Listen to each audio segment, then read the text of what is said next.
nova tema.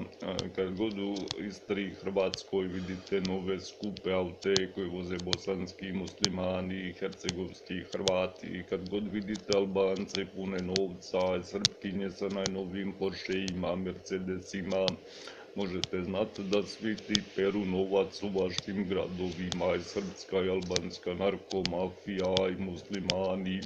Hrvatski muslimani peru novac i od puno gorih stvari nego što je prodavanje droge.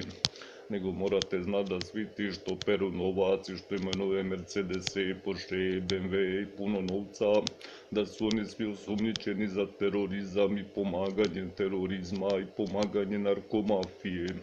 Tako su svi vaši hrvatski, bosanski, hercegovski, albanski, srpski bogataši osumnjičeni čak i za financiranje terorizma i pomaganje u terorizmu i skrivanje mafije, i skrivanje možda i par miliona prekršajnih i kaznenih radnji.